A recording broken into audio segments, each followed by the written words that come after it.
сельском поселении Галашки никогда не было своего дома культуры. Все мероприятия проводились в спортивных залах местных школ, что, конечно же, причиняло свои неудобства жителям поселения. Правда, старожилы помнят, что некогда в их селе все же было отведено другое место для различных праздников и досуга. Это мечеть 1913 года постройки. В этом году она отпраздновала свой 105-й день рождения. В годы советской власти, когда религия была под запретом, мечеть превратили в местный клуб, где проходили все культурные мероприятия поселения. Но после распада Советского Союза этому зданию вернули первоначальное предназначение.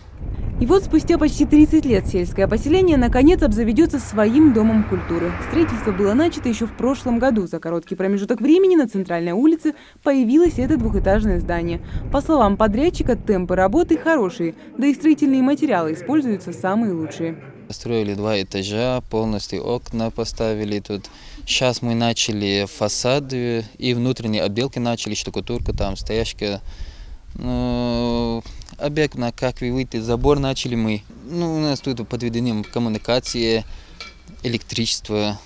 Сейчас стены покрывают грунтовкой. Это делается для того, чтобы после хорошо взялась шпатлевка. Бригадой, которая и будет шпатлевать стены, руководит Кюри Халадов. Бригадир говорит, что был рад полученному предложению поработать на таком объекте.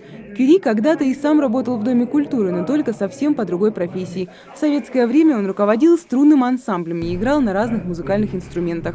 Отделочные работы практически мы начали. Мы сейчас настраиваем насос сегодня же. Сегодня же фонд работы пойдет. Мы думаем, за неделю, дней 10 мы здесь закончим все отделочные работы. Мне очень нравится, что это есть Дом культуры, что я нахожусь в Доме культуры.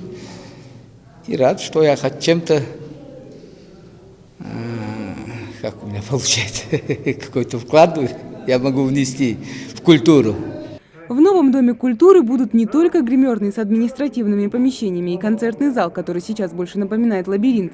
Здесь выделено место для занятий хореографией и вокалом. Правда, кто будет работать в новом здании, еще неизвестно. Все рабочие места, вплоть до руководителя, еще вакантны. Мы хотим тщательно подойти к этому вопросу, потому что здесь нам нужны хорошие специалисты. Мы объявим конкурс и по конкурсу будем набирать штат Дома культуры. У нас директор, у нас здесь должны располагаться хореографический кружок, вокальный кружок, изобразительное искусство. Если будет место, мы здесь планируем разместить библиотеку, сельскую библиотеку.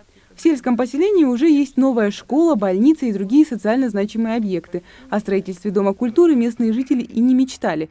Но теперь строят планы, какие мероприятия будут посещать в клубе, как они называют его по старой памяти. Я обычно приезжаю в сторону Нестеровской, Алхасты, там в любое время там танцы, манцы, праздники все устраивают.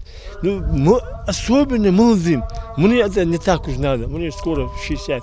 Особенно молодым детям. Объект строится в подарок жителям ко Дню Республики, но закончить строительство подрядчик планирует многим раньше, к 25 мая. Мария Мистоева, Адам Далаков, Новости 24.